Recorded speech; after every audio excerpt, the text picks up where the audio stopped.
Hello everyone, this is Daryl20 and welcome to episode 116 of Daryl20's Let's Play series, where today the plan is more Nature's Aura.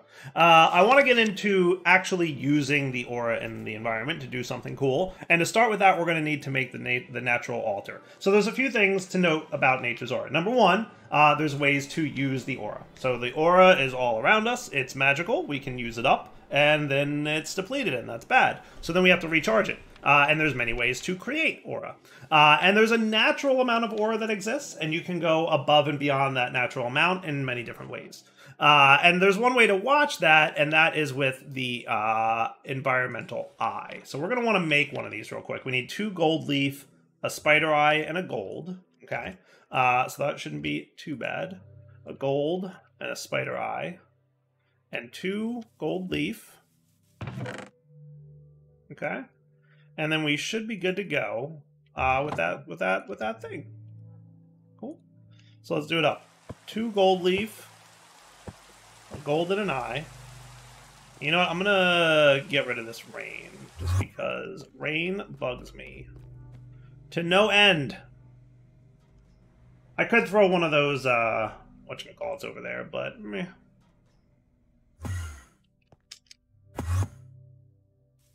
But meh. Alright, mister. Do your growth. So watch. Here's the cool part, right? It's gonna do the craft, and then my drone should automatically replace the gold dust. You ready? Go, drone, go!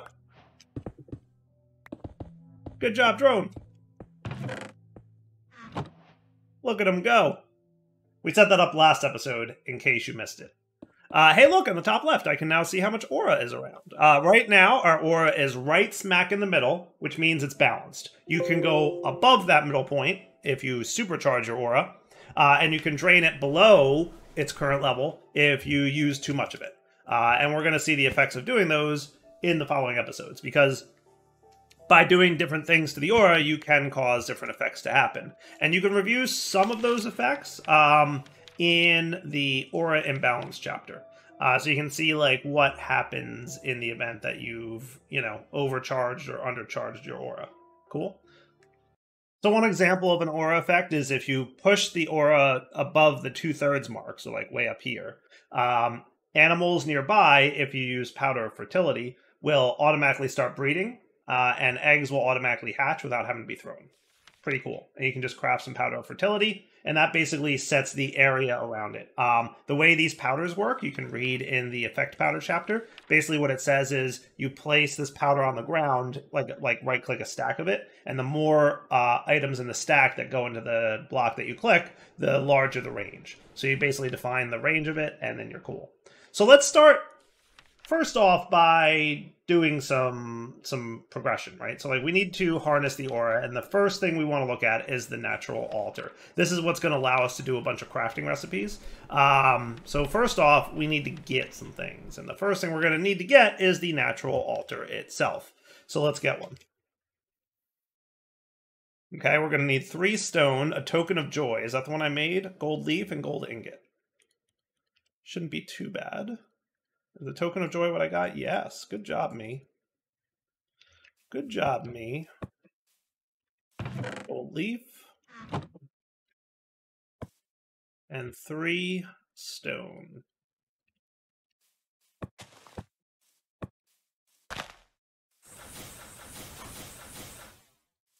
Go, crafting, go.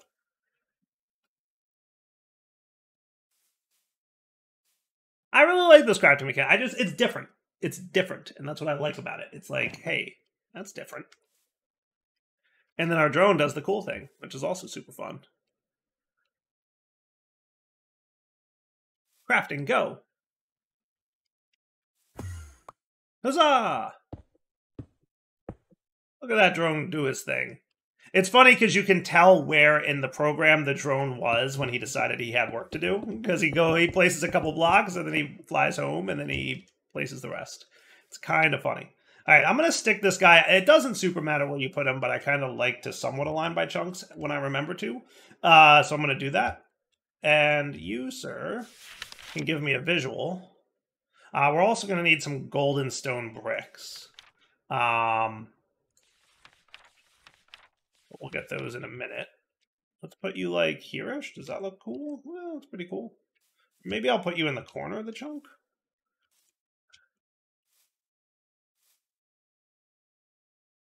Does that look cool? Yeah, it looks pretty cool. I like that. Yeah, we'll put him in the corner of the chunk.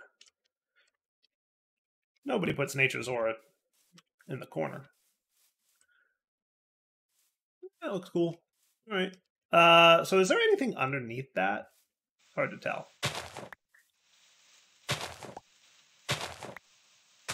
I'm going to need my shovel, which I think I've got one of. And I'm going to need some wood blocks and some stone bricks, and I think I need 8-ish of those gold leaf blocks. Cool. Okay. And then we're also going to need some oak wood planks. Beautiful. Let me get close to having this done, and we'll be right back. Okay, I think we're ready here to go. So let's start with the oak planks.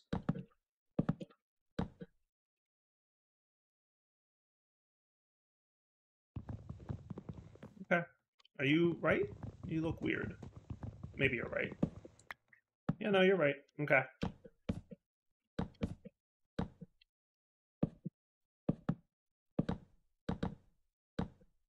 Oh, and then we're going to need some chiseled.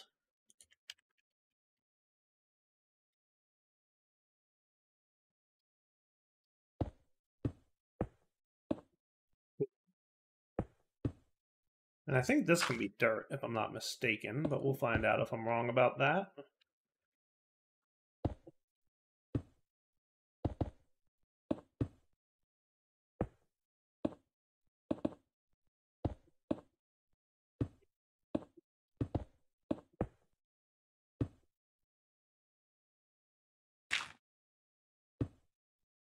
Yeah, I think that's it. And I think this center block can really be anything, or leave it empty, because I might want to access it from underneath. But for now, I'm just going to make it the chiseled stone brick. And then we place our natural altar, and then we're cool. Now notice that the natural altar, because I have the eye in my inventory, right, the environmental eye, it will show the natural altar filling up with aura. And you'll also notice in the top left, we're starting to, aura's starting to move around a little bit, starting to dip. Now, if I didn't have this in my inventory, we wouldn't know much about what's going on. So that's why I made the environmental eye first, so that we could see it. Yeah, you like to see what's going on. It's kind of important for YouTube. So, natural altar filling up, and we can now use this to do some crafting. Okay. When the natural altar has collected a sufficient amount of aura, it will be able to infuse items of certain materials. To do this, simply place any material onto the altar and wait for the infusion to be completed. Yes, and there are other recipes for different types of ore. So there's one that can go in the Nether, I think. And is there an end one as well? I forget. Creating infused iron, a material blessed with the powers of aura, allowing it to be used for several magical natural items. And then there's also infused rock. Cool. All right. So let's see if we can automate this bad boy. Courtesy of, you guessed it, Laser IO.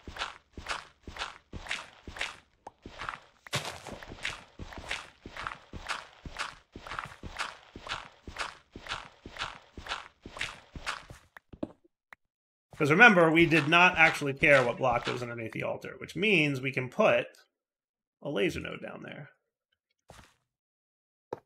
Okay, so how about on the up, we will have an insert, and we will also have an extract with a filter.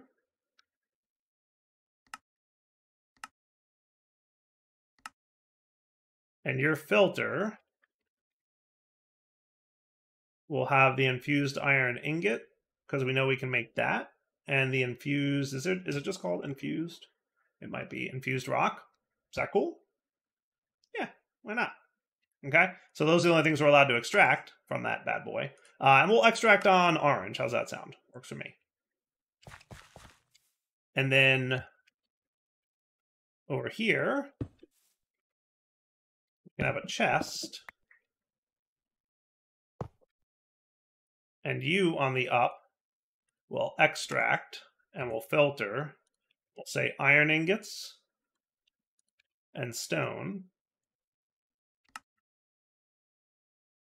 Now, I don't know if he can accept more than one item at a time, but I guess we'll find out what happens.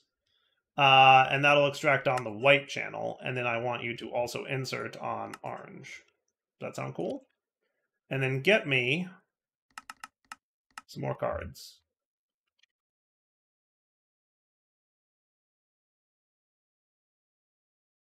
There we go. Sweet. All right, and then it's just a matter of linking these guys with a laser wrench. Where are you at, laser wrench? There you are. You think you're close enough that you could just, like, do it? You are close enough, I think. Nice. Okay, should we give it a shot? I don't see why not. So we'll get some iron. Let's get 16 right now. So yeah, look, it put one in at a time, and it's crafting it. Ding! Sweet. I like that. That ain't bad. That ain't too shabby at all, if I'm being honest with you. Okay. And I think there's other recipes that we can eventually... I think the altar here can eventually do other things. But there's, like, catalysts you can apply to it to upgrade it and, like, do cool stuff with. So we'll get there at some point. Not yet. Eventually, though. Ooh, tainted gold block. Interesting. Oh, that's from the Crimson Altar. Yeah, okay. Cool. All right. So, hey, automation step 1 complete. When in doubt, automate. So as you can see, the aura around us is starting to dip a little bit. And I don't believe aura is tied to chunks, right? It's not really. I think it's just kind of, you know, a little bit. You can see it's not really moving as I move between chunks. But as we're getting away from this guy, it's just kind of going down a little bit, right? So it's really not chunk specific. So we want to help supercharge this aura, bring it back up to snuff, if you will. So for that, we're going to need to get into the creating aura chapter. So creating aura is how we can do that. Now, obviously, there's a bunch of things that are locked right now. So as we progress through the mod, we'll find more and more ways to create aura. But the most basic way is the ancient trees. Once an ancient sapling is created, it will grow like a normal tree, but its leaves will start increasing the aura levels back to normal slowly. The tree, however, does not fare well during this process. As its leaves aura is drained into the world, the leaves start dying, leaving the tree bare enough if enough is drained. It should additionally be noted that while this tree looks especially beautiful in more hellish regions of the world, due to the matching color scheme, it does not work outside of the overworld realm, as that is the only area where plants can thrive in the appropriate way. So first off, we need to get ourselves this stuff. So seed, leaf, dandelion, poppy, sugarcane, sapling. Okay. Poppy, dandelion, sugarcane, seeds. Right? And I can probably put you guys away for the time being.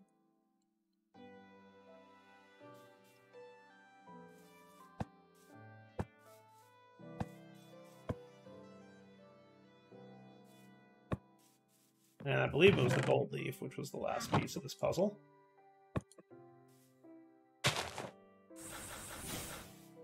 Hooray! And that'll get me my first, well, 2 ancient saplings. Cool. Now, the ancient sapling, you just kind of plant anywhere, and it'll help charge up the aura in the area, right? So if we just planted this guy, like, right here-ish, and let him grow, boom. Sweet. Now, if we watch the aura in the area, first off, we can see this guy is still, like, you know, pretty low. But the ancient leaves should help out. What they should do, you can see, like, this one, for example. He's starting to get drained. And the aura will drain out of the leaves and recharge the aura in the area. How cool is that? Now, the leaves, like it said, will eventually decay and die. So what we'll see is eventually this tree will be bare. And that's okay. We'll deal with that when the time comes. One other note is that these trees cannot charge the aura beyond their natural balance. So the aura will not go above that halfway point with this process, but there are other aura generation techniques that will allow it to do so. So just give it a little bit of time, and the aura should get recharged at this point. And if we wanted to, we could plop another one nearby here if we wanted. That wouldn't maybe be a terrible idea. A little extra help. Couldn't hurt, right? A little extra. That actually looks pretty nice. Not even kidding. Now, I forget if ancient leaves can drop the saplings. I honestly don't know. I guess we'll wait and see. We might have to craft more.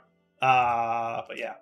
Let's come back in a minute once the aura has recharged. I'm just going to stand right here, and we'll see it be higher in a moment.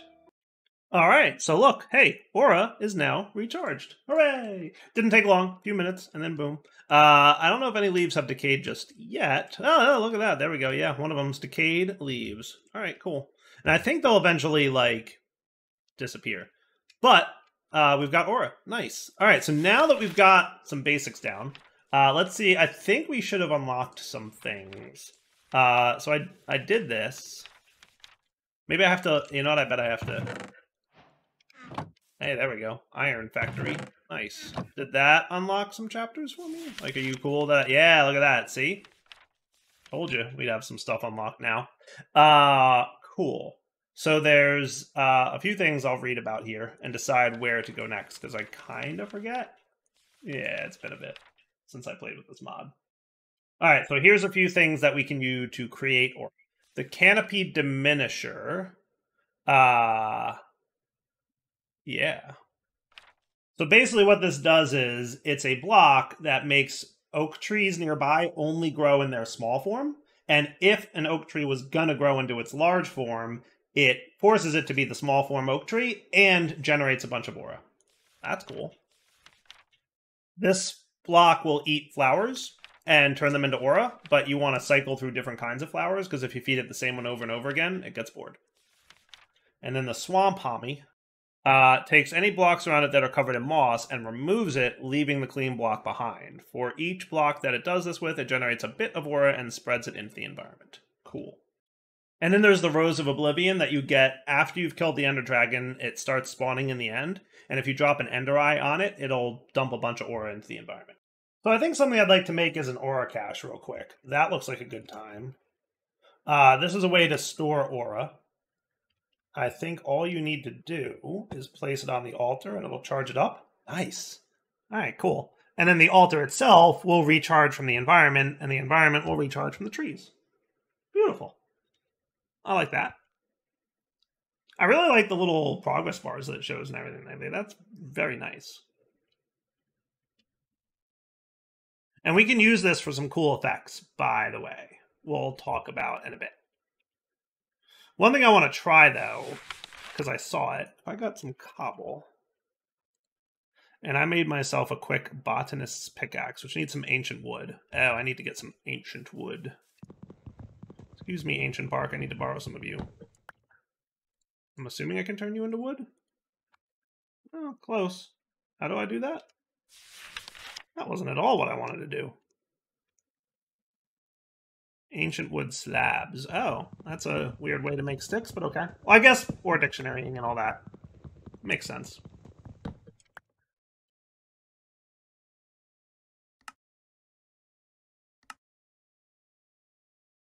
Okay.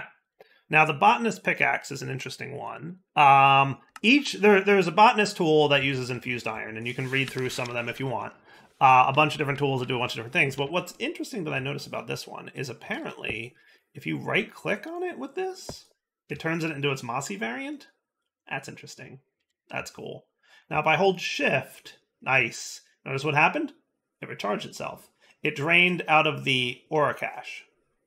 It refilled itself a little bit. Nice. Alright, so I'm pretty sure to progress further in the mod here, what we're going to need to do is... First off, I'm going to fill up. I'm going to get about half a stack of bottled sunlight. Now, that drained the aura pretty far. I'm curious about some negative effects that might be happening. I think there's another eye upgrade we can make. That's going to require some ingot of the skies, though. which requires an offering table, which requires some more tokens. But we haven't unlocked this chapter yet, which leads me to believe I need to do something to get to that point. I feel like we're pretty, like, we should be able to do the offering table now, but maybe I'm missing something. But I feel like popping to the Nether might be a good pace to go. Because right now there's nothing that I haven't looked at in the book, and there's nothing jumping out at me as like, you should do this to progress. And I'd rather go through in the order of the book and just see what it wants me to do. So let's just pop into the Nether real quick. It's been a while since I used this Nether portal, huh?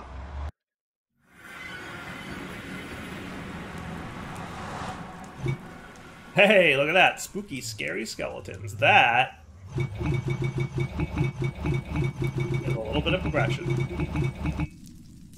Alright, hey, look at that. Now we can make a crimson altar. That's cool. And then there's a few other items we can get, like the Eye of the Blaze, which can help us find strongholds easier. Well, I mean, we know where a stronghold is, but that's still cool. Crimson Meal makes plants grow faster in the Nether dimension. Not only will this substance make any netherwort plants grow faster in a similar fashion to bone meal works, but it will also cause fully grown netherwort to turn into a huge netherwort mushroom that can be harvested for a higher yield of produce. That's cool. I like that. But the Crimson Altar is kind of the mirror version of the natural altar that we just made. While having the ability to turn iron into infused iron does not fare well in different regions. Specifically the Nether, where a much darker type of aura is present. Here, the Crimson Altar can be built. A structure very similar to the natural altar, which is able to hold to instead turn gold into tainted gold. For this, the structure on the following page needs to be assembled. It should be noted that while looking different, the Crimson Altar itself is in fact not a different block. It is merely the natural altar's appearance in the area where the ghostly aura is present. Cool. And we do have to figure out ways to charge the aura in the Nether. That's something we're going to have to figure out. So Crimson Altar, I think, will lead us to the next unlocking. Is there anything in here that implies that it would work in the Nether?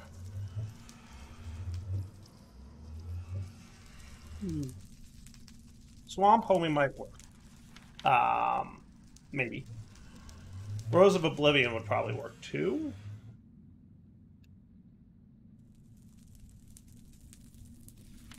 Okay. I don't think Ancient Trees work here, though. Outside, it does not work outside the overworld. Okay. And Canopy Diminisher should be noted that as the overworld realm is the only place where trees can grow naturally, it is also the area where this effect. Yeah. So Canopy Diminisher, Ancient Trees, neither of those work. I feel like it said this one doesn't really work in the Nether either. Yeah, overworld realm, not good. Yeah. So I think we think Rose of Oblivion or Swamp Homie might be the ways to go to recharge the Nether aura. So let's find a nice place to set up one of these. We're going to have to look at what's involved in making this, because I'm pretty sure we're going to need another altar. All right, now you should have probably gotten pretty close to recharge while I was gone. But if we make another altar... what else did I have here? Crumbling Catalyst I wanted to check out for sure at some point. Environmental Ocular we can't make just yet, but soon. So we're going to need gold, and then another Token of Joy. And it was 3 stone, right? Gold.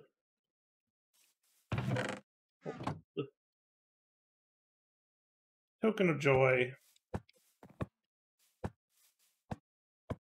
And 3 stone.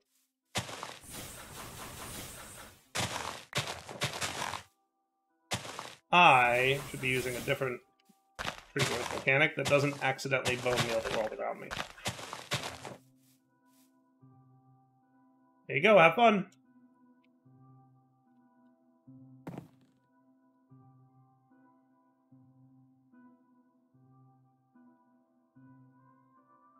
Chop it down!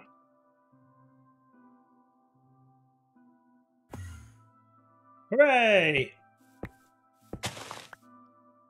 Go, drone, go. I very much enjoy watching that drone do it. Like, I'm just saying, it's fun to watch. It's like, hey, that's cool. It's working. It's super neat. I'm sorry, I just think it's cool. Alright, so now that we've got that, let's take a look in the book at what the... So I probably want to make a Swamp Homie, just to see what that's like. Am I pronouncing that right? Homie? Homie? I don't know. What up, homie? And that's going to need another token of joy. So that is sunlight, torch, any flower, gold leaf, iron, apple. Right? So sunlight, torch, gold leaf, iron, apple. And any flower, for which we'll use dandelions, because if I don't remember correctly, we have a ton of those.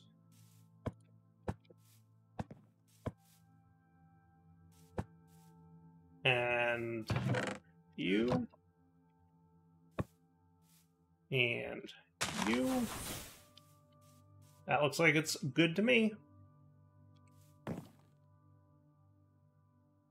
Interesting, I've noticed some of these recipes craft faster than others. Okay, so now if I want the swamp Hami. Hami feels right. I don't know why. These mods need to come with like tutorials on how to announce their things.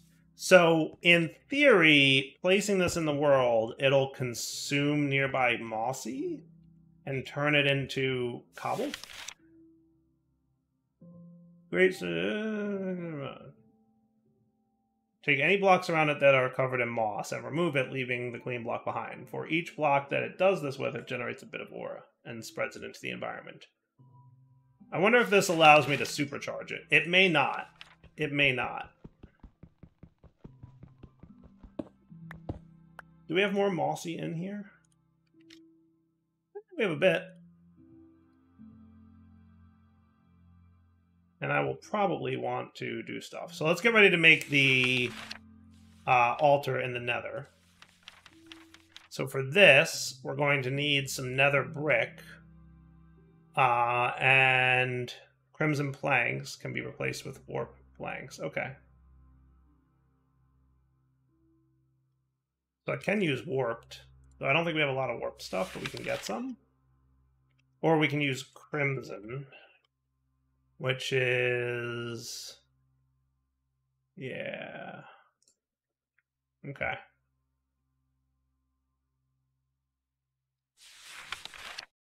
And then we're going to need some nether bricks. And do we have some of those? We do. I don't know exactly how many we're going to need, but we're going to want to do the gold leaf thing with them. So let's make a stack of this if we can. And then this. With this. I'm assuming I need 8. I'm assuming it's going to match, you know, kind of this pattern, but just with planks and nether bricks and whatnot. Was there anything else I needed? Something in the middle there-ish.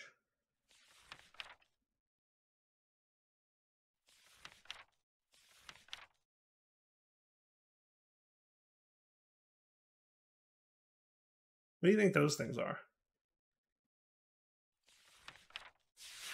Well, let's pop into the Nether and figure out where we're going to do this. Putting it somewhere safe-ish may not be a bad idea, right? Alright, so I dubbed the this-ish. Does that sound cool? Okay. So remember, you use the same altar. We'll put that last. For now, let's dig out. And I have a little bit of nether brick ready to go, but let's see. I think I do the bricks here. Okay. And then these guys.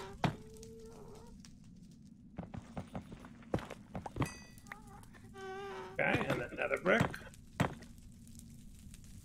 These guys hitting the corners. Kind of the same as we did in the overworld.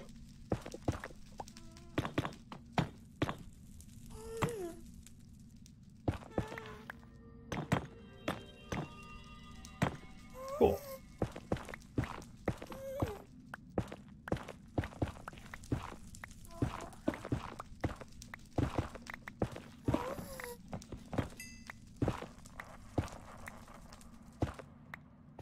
Yeah, I think that's good. So crimson planks is what we're going to need. And you are red nether bricks. So 4 red nether bricks and crimson planks. So if we don't have any crimson planks back home, we'll get some from the nether here. Does that work? Alright, red nether bricks look easy enough to make. And then did we ever do anything with crimson? Not really. There's crimsite. which, you know, is not what I need. Actually, yeah, let me keep that cobble, because I'm going to do something with that in a minute. Anything else I can put away right now? I don't think I need my build tool at the moment. We ain't doing much with them. That looks cool-ish for now, yeah. The only other thing I'm thinking I might want is... Well, yeah, let's just go find some crimson wood. So I'm going to look around on the map real quick for, like, a forest of some kind. Is that going to be over here-ish? It's right to me.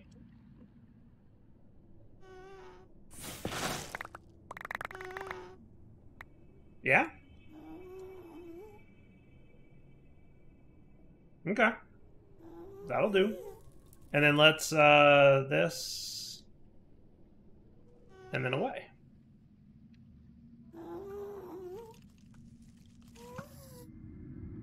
That made life pretty easy. Okay. So now you guys... I may have overdug, but that's okay. It's a little bit tricky to see with the, what is with all the explosions going on out there? Can everybody calm down with the explosions? Because that would just be super.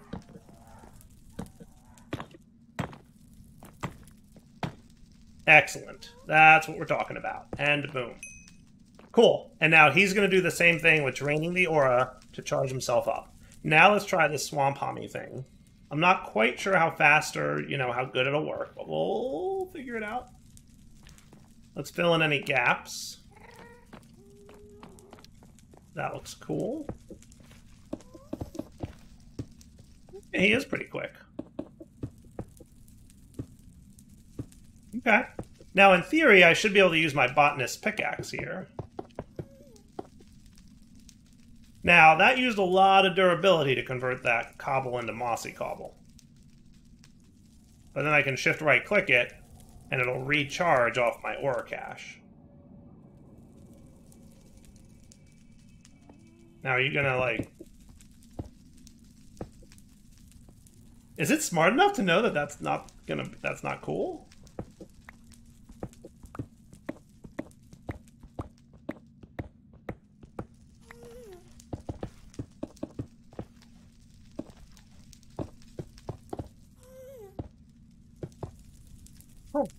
That's interesting. It's not automatically doing the thing.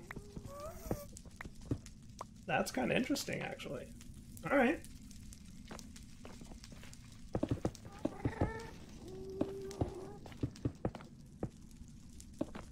Yeah, it drained pretty significantly to get this altar filled back up.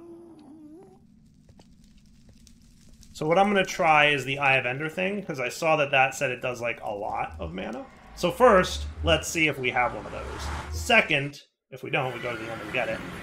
And then we need some Eyes of Ender. Is that cool? Okay. So from Nature's Aura... Yep, Rose of Oblivion. And then we're going to need some Eyes of Ender.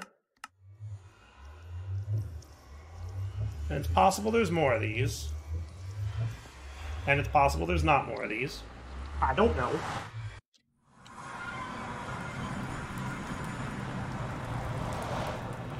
Okay.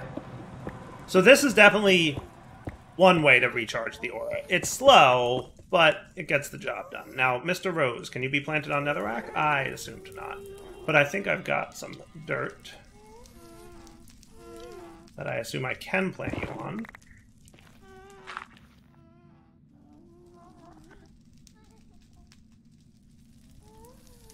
Okay. Or not.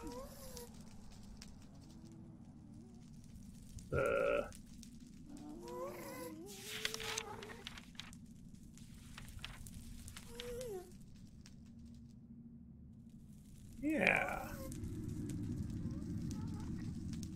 Maybe they need to be planted on Endstone, because that's probably where they originate. Because I know they generate on Endstone, so maybe they need to be planted on Endstone.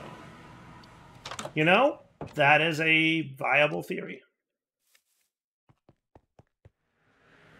And you thought you were watching a tutorial series.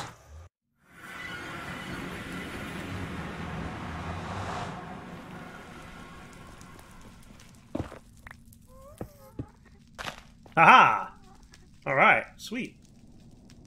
Now I think so does it come with... It says to drop an Eye of Ender on it, right? Hey, it's doing something. Look at that. It's doing something. And I'm told it can't be harvested while it's doing its thing. But that... Oh yeah, it's definitely charging up the aura. Look at it up there. It's charging up real good. That's not bad at all. That's not bad at all. We're gonna have to pop into the end and see if we can't find more of those things. And did it say it could supercharge without anything special? Because I feel like it said it could do that. I guess we'll see if it goes above the normal amount. Okay, I guess we'll see. Oh yeah, look, it went above. It definitely went above. That's cool. Oh, and then it gets turned into a dead bush? Well, that's not cool. That is not something I knew would happen. Did it say that it was going to do that? Because I don't remember it saying it was going to do that.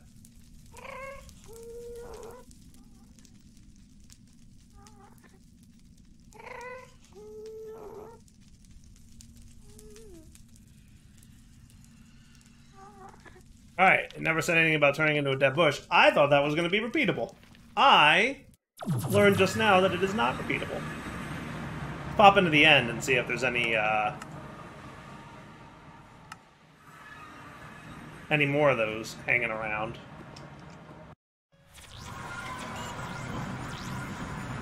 Any more Oblivion roses? There are.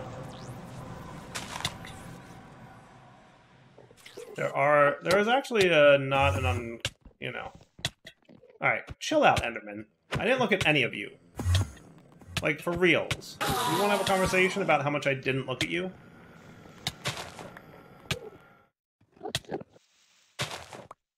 And yes, I know I don't need my pickaxe to harvest these things, but, you know. I'm just gonna grab a bunch. And I wonder if more get generated if I respawn the dragon and kill it again. That would be pretty interesting to know. What I should do is harvest all these and try that at some point. There's not a terribly... I mean, they're not, like, everywhere. But they're also not stupidly rare either. Which is, you know, awesome, in my opinion.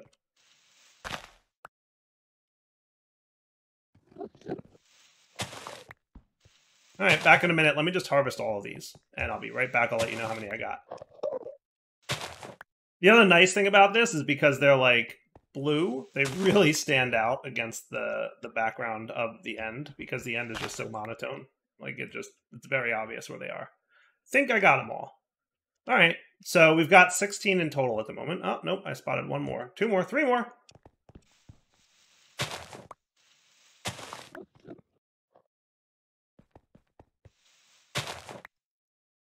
Oh my goodness, 4 more. Definitely missed a few over here. Alright, now we cool? Got them all? I think so. Most of them, at least. So yeah, the question would be, does killing the Ender Dragon again lead to more of these spawning? I have no idea.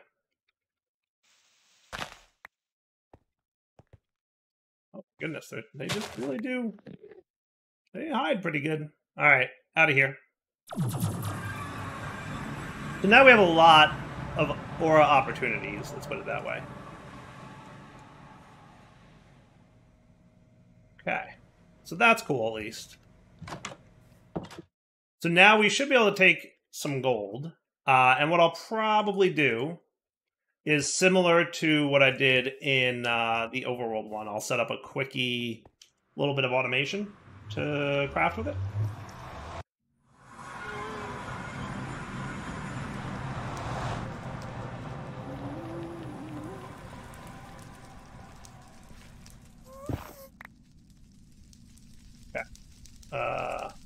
You break things so fast. So, a chest. And then we need filters, nodes, and card holders. Yes. So on the up, you will extract on white. And I want to filter what you're allowed to extract, being gold. Okay. And then on the up, you're going to, and that should be extract, by the way. And then you should insert on orange. And then over here, we need to...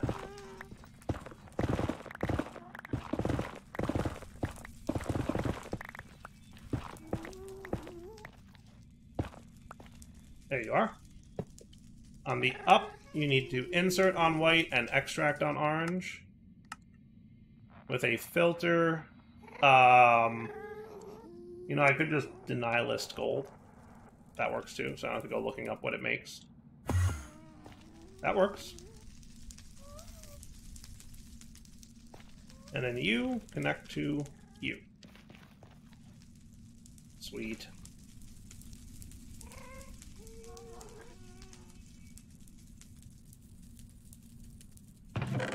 So I put some gold in here, and it should start doing its thing. Nice. I like it. I do. Pretty cool. And then we have a little bit of surplus aura right now. Not so much that it's going to be a big deal. Won't do too much, I don't think, but... And now we've got Gold Factory. Nice. Okay. So anything new in our book? Ooh, yeah, no, there's new things for sure. That's cool. Offering to the gods. Alright, infused iron is good and well, and it has enough natural power to do a variety of things on its own. But for more advanced mechanisms, a more powerful metal is required. For that, and for a lot of other things, the offering to the gods is required.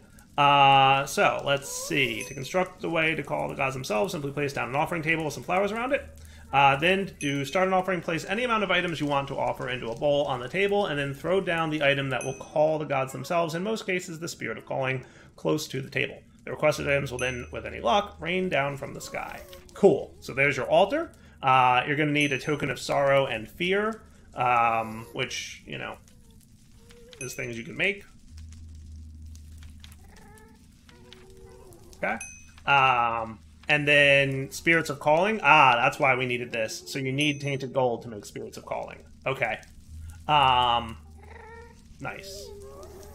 Asking for ingots of the sky, a powerful metal infused with divine energy. Yep, so that turns infused iron ingots into ingot of the skies. You can also turn tainted gold into 2 ingots of the skies, so much better yield. And then you can upgrade some of your tokens here to better things. So that's what we need to do next. So let's keep the offering of the gods on the to-do list. That is cool. What else have we got here? Creating aura through natural substances can be a double-edged sword. Using the Disentangler of Mortals, especially so, killing any passive animal close to it will cause the animal's soul to be freed and spread into the environment in the form of a rather big amount of aura. For this, baby animal souls are less fulfilling, causing less aura to be dispersed. The longer it's alive, the more aura it will generate, significantly more so, making it a lot more viable and efficient to create a device that makes the animals wait for a while until they're slaughtering. To harvest souls at their most fulfilled, one should wait about 1.5 hours or so. Oh my goodness. No drops. Okay. And if it's already working when you kill a mob, it will not do anything. Okay, cool. Offshoot observer. Slimes and magma cubes are peculiar. I think when you kill a big slime and it splits, it generates aura. Is that what it is? Okay. And then shooting mark. Oh, that's cool. The energy of any projectile shot at it into aura that it spreads into the environment. A snowball is much less energy efficient than an ender pearl. Projectiles need to be shot at the 4 sides in order, starting at the north face. Projectiles that hit on any non-active side will not cause an aura to be produced. Interesting. That could be a fun one to automate. I might add that to the to-do. I like the idea of... I don't know. I don't know if I like Offshoot, but the Disentangler of Mortals might be cool. I like those. Those sound cool. Do we get a new item? Held anywhere in the allows to focus their power, giving them the ability to, when sneaking and jumping in place, stomp down on the ground hard enough to create a shockwave. That's cool. Okay. Alright, so these are the 2 things to take a look at next. And look at me, having so much fun, I lost track of time. And we're well past the wrapping up point, so let's do it. Wrapping up point, Del20 signing off. Hope you guys enjoyed the episode. Lots more fun to be had with Nature's Aura. As you can tell, it's a pretty fun mod, and it's definitely one that I've always enjoyed playing with. So we'll come back shortly, next episode, to do more with it. For now, take it easy.